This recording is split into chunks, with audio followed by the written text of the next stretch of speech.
20e nuit européenne des musées. Samedi soir, de nombreux musées ouvrent gratuitement leurs portes. Bonsoir Juliette Guéprat. Bonsoir. De la DRAC, Direction régionale des affaires culturelles dans la région des Hauts-de-France. Combien de portes ouvertes dans la région ce samedi soir ? Alors, c'est 91 musées et lieux d'exposition qui vont ouvrir leurs portes samedi soir pour la 20e nuit des musées. 253 événements qui vont être proposés aux habitants et aux habitantes des Hauts-de-France. 45 dans l'Aisne, 83 dans le Nord, 38 dans le Pas-de-Calais, 33 dans la Somme. Moi j'en avais, alors c'était peut-être pas les bons chiffres, j'en avais 226 cette année en recul par rapport à l'an dernier, donc c'est pas forcément le cas. Alors il y en a un tout petit peu moins que l'an dernier, effectivement, recensé. Pourquoi est-ce qu'il y en a qui ne renouvellent pas ? Écoutez, ça je l'ignore. Entrée libre ou sur inscription ? Alors c'est très souvent en entrée libre pour la visite des musées. En revanche, pour les activités, les ateliers, les visites guidées, etc., ça peut être sur inscription. Vous avez tous les détails sur le site de la Nuit des musées. Nuitdesmusées.fr et on tombe directement dessus. J'ai refait le test il y a quelques minutes. Est-ce que chaque musée qui ouvre ses portes a une programmation adaptée ou est-ce que certains se contentent juste de prolonger un peu les horaires des salariés ? Alors, la nuit des musées, c'est l'occasion de visiter les musées autrement, de changer l'ambiance, de changer l'éclairage, de proposer d'autres expériences pour des publics aussi qui sont plus diversifiés, dans une ambiance qui peut être festive, parfois introspective. Donc, ils vont jouer des cartes différentes, les musées. Il y a des activités dans tous les musées qui ouvrent. De la tombée de la nuit jusqu'à minuit, hein, c'est à peu près. À peu près. Pourquoi ces ouvertures nocturnes ? Quel sens ça a ? Alors la Nuit des musées, elle est née il y a 20 ans, en 2005, dans le sillon de la fête de la musique ou des journées du patrimoine. Donc c'est une grande fête populaire pour les musées. Pourquoi on a choisi la nuit ? Parce que le musée de la nuit, ça a toujours fait rêver, en fait. Pensez à Belphégor, au film de Ben Stiller aussi. C'est à un moment où le musée est fermé, les œuvres pourraient se réveiller, pourquoi pas. Et donc l'ouvrir à ce moment-là, c'est offrir une autre opportunité de regard, d'écoute, d'ambiance. C'est aussi visiter avec d'autres personnes. On peut visiter en famille, on peut visiter avec des copains, des copines. Voilà, c'est une autre façon de visiter. Et puis la nuit, c'est aussi augmenter les sens. Quand il fait dans l'obscurité, le toucher, l'ouïe, voilà, ces autres sens sont en éveil et la vue est du coup aussi un peu plus précise. À partir de quel âge est-ce que vous conseillez aux parents d'emmener leurs enfants ? Alors moi je conseille d'y aller avec des bébés. Des bébés. No limite. Aucune limite. D'ailleurs, il y a des musées qui proposent des programmes de médiation pour les bébés. Donc non, il y a pas d'âge pour aller au musée. Mais si vous êtes parents ou grands-parents ou coparents, bref, si vous êtes avec des enfants dans les musées, le plus important c'est d'aller à leur rythme. Voilà. Visites éclairées, parcours ludique, projection, animation, donc de quoi créer, vous l'avez dit, une ambiance conviviale, originale. Est-ce que ça permet d'attirer du public différent ou est-ce que ça permet d'offrir de l'originalité au public qui a l'habitude de venir ? Alors dans les musées, à l'occasion de la Nuit des musées, c'est un peu comme pour les Journées européennes du patrimoine. Souvent, il y a des publics, des nouveaux publics. C'est l'occasion d'aller peut-être un peu plus loin. De prendre la voiture ou le train pour visiter un autre lieu, un autre endroit, donc faire du tourisme dans sa région. Des publics parfois moins habitués au musée, moins consommateurs culturels, on va dire. Et les grands habitués aiment beaucoup aussi ces moments-là parce que c'est une ambiance différente et une proposition d'expérience différente. Alors, j'ai quelques questions aussi très terre à terre. Est-ce que vous savez si les musées se sont arrangés avec le voisinage pour qu'à la sortie, vers minuit, on trouve de quoi manger, de quoi boire ? Alors ça peut arriver. Alors là, je peux pas répondre pour chacun des musées, mais effectivement, en général, ce genre de conditions d'ouverture, effectivement de services à proximité, peut être travaillé notamment dans les musées qui ont des offres de restauration.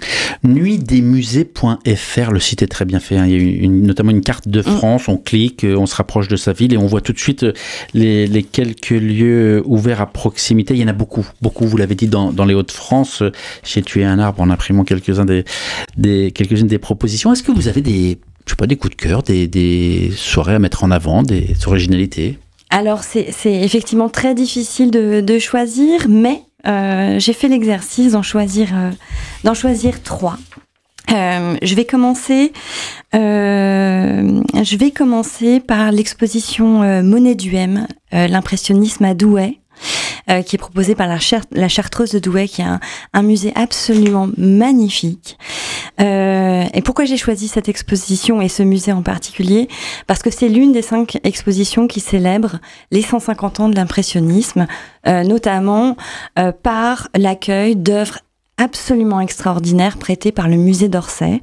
Donc à Douai, en ce moment, il y a la rue Montorgueil de Monet qui est exposée en regard des collections impressionnistes qui sont en plus absolument vertigineuses.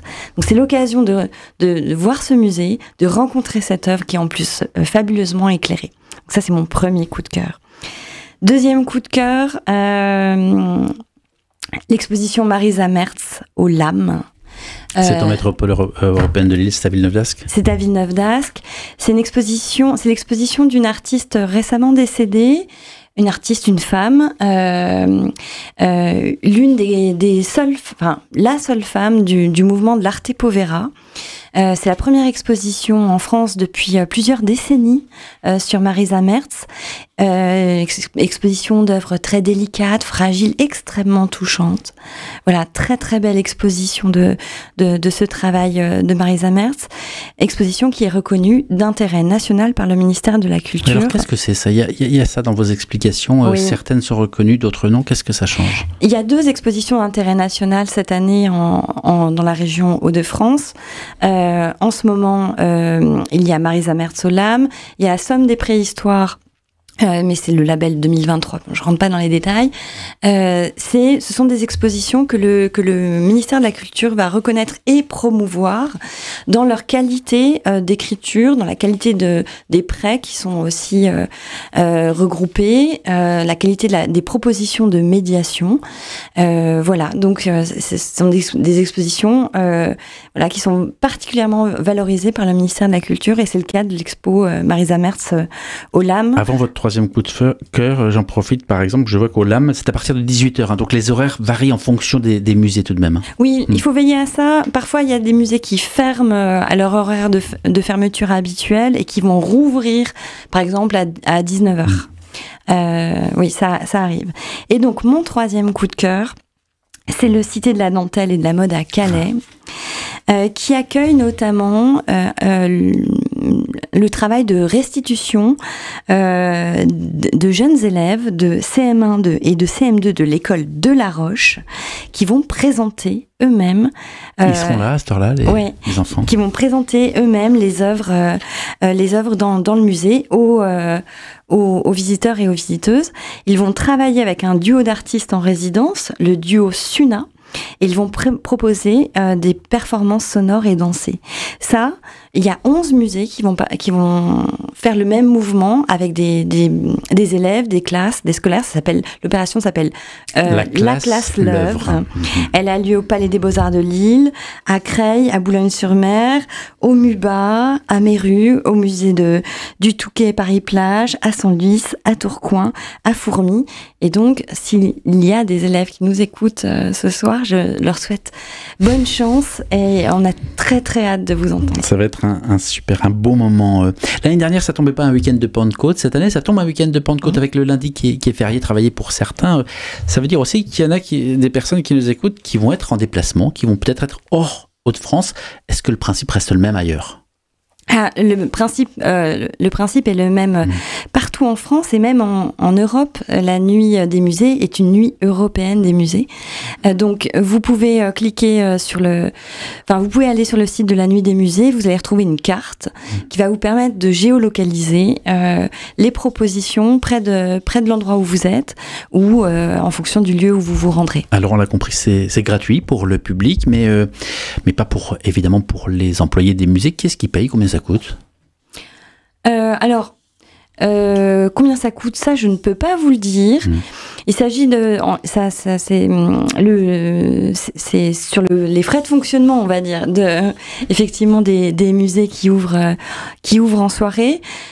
Ça fait partie de leur mission que de toucher de nouveaux publics, que de participer à cette grande fête collective. Pour avoir travaillé dans un musée dans ma vie auparavant, notamment Louvre-Lens pendant un petit moment, on y reviendra. Oui, effectivement, on ne se pose pas ces questions-là. La nuit des musées, c'est un cadeau aussi qu'on fait au public, c'est un cadeau qu'on se fait aussi en tant que musée, de modifier l'ambiance, de rencontrer de nouveaux publics. C'est aussi un moment d'expérimentation de plein de propositions. C'est un moment d'aboutissement, je pense à ce travail de fond qui peut être réalisé avec les publics scolaires dans le cadre de la classe Love. On fait le même travail en général au moment des journées européennes du patrimoine. Donc effectivement, la question des coûts, elle se pose pas de prime abord. Donc la logique, c'est pas forcément comme l'ouverture des magasins le dimanche, l'ouverture la nuit pour permettre à ceux qui courent toute la journée d'avoir enfin un petit peu accès au musée, non? Alors effectivement, ça peut l'être.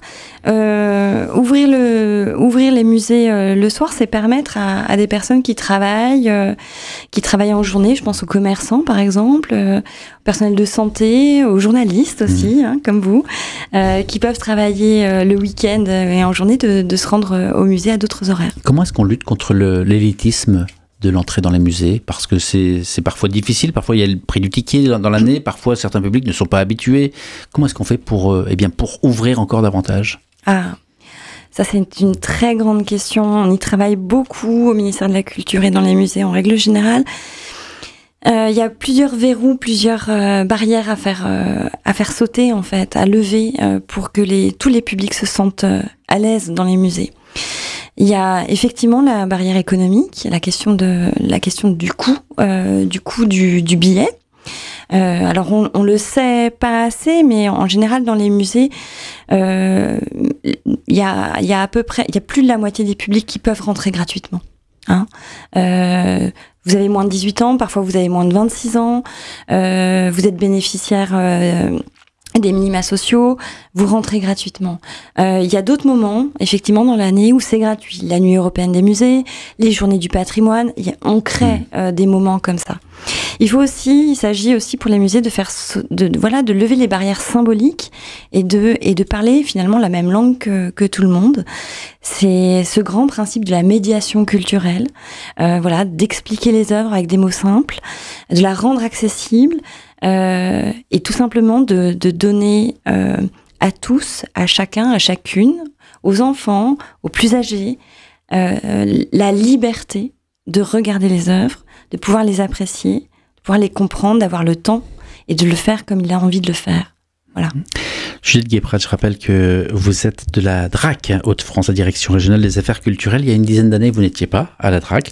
Vous étiez à l'époque chef du service des publics au Louvre-Lens. Et il y a 10 ans, à 2 mois près, vous donniez une interview à nos confrères de La Voix du Nord et vous répondiez à cette question très simple et vous demandez les 2 règles fondamentales pour capter l'attention des publics dans un musée. Alors vous disiez ne jamais mettre le visiteur en difficulté, tendre vers la perfection pour l'aider à se sentir à l'aise. Il faut surtout respecter l'intelligence et le parcours finalement de chacun. Et la 2e règle, savoir créer l'événement pour qu'il se passe toujours quelque chose. Elles sont toujours d'actualité, ces 2 règles que vous aviez dictées. Oui, elles me semblent encore pertinentes. Ouais. Comment est-ce qu'on fait pour faire lever, il y en a beaucoup qui nous écoutent et qui sont concernés, pour faire lever le nez de l'écran de nos ados et de les emmener dans les musées? Alors, dans les musées, on peut rencontrer beaucoup de choses. Ce sont des réservoirs d'histoires, de récits, d'émotions, de partage. Donc, devant une œuvre, se poser des questions, plutôt qu'essayer d'y répondre. dialoguer, regarder, s'interroger, prendre le temps, peut-être regarder juste 3 œuvres et puis repartir. Il n'y a pas de mauvaise approche, chacun peut avoir une approche personnelle qui a une importance. Absolument. Absolument. Vous êtes libre dans un musée de faire comme bon vous semble. Mais parfois, quand on n'a pas les mots, quand on ne sait pas l'exprimer, on se sent un peu peut-être exclu de ce genre de monde et de milieu et on n'ose pas. On peut dessiner, on peut chanter, on peut s'exprimer différemment. Le silence est valable aussi. Hein. Il est même parfois d'or. Voilà, il y a toujours une œuvre qui peut attirer votre attention. Vraiment se poser des questions ensemble, moi je trouve que c'est une bonne façon d'approcher les jeunes publics. Après il y a plein d'outils aussi, hein. Il y a des livrets pour jouer, il y a des tablettes, il y a aussi d'autres outils, il y a des podcasts, il y a plein de choses pour préparer la visite en amont, la continuer après et surtout à l'intérieur du musée. Il y a aussi des personnes pour vous accompagner, les médiateurs et les médiatrices dans les salles des musées qui peuvent vous accompagner. Ce que vous conseillez aux visiteurs, c'est vraiment d'y aller comme on est, de se sentir libre et surtout pas de tabou, pas de barrière. Non. Juliette Guépret, vous êtes historienne de l'art. Oui.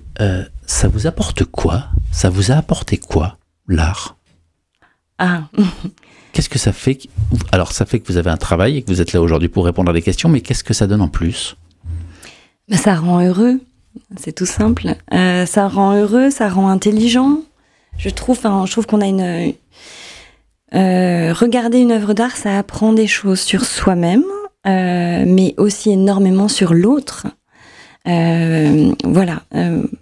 En tout cas, moi, ça fait partie de mon bonheur. La Nuit des musées, hein, je rappelle que le site est très simple, hein, nuitdesmusées.fr, on y retrouve toutes les dates et toutes les modalités très simples.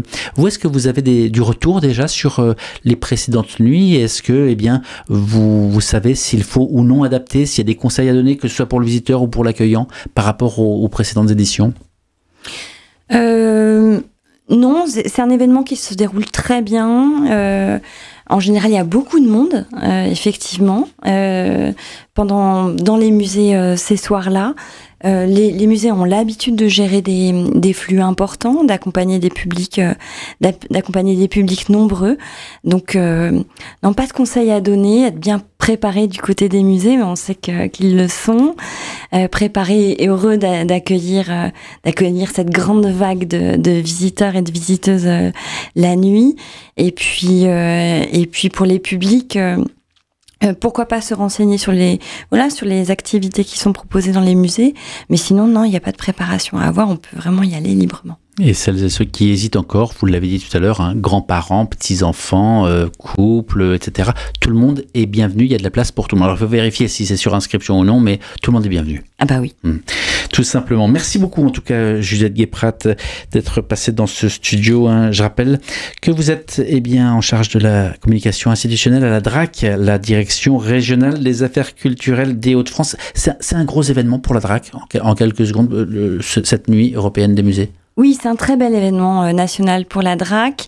On en a quelques-uns dans l'année. Le prochain, ce sera les rendez-vous au jardin, début juin. Donc oui, non, c'est un très bel événement. C'est un événement en plus qui est fédérateur et qui a quelque chose d'un peu magique et poétique. On l'aura compris. Merci d'être passé dans ce studio. Merci à vous. L'entretien va être à retrouver sur le site YouTube à la page RCF Hauts-de-France ou sur le site rcf.fr, rubrique Hauts-de-France.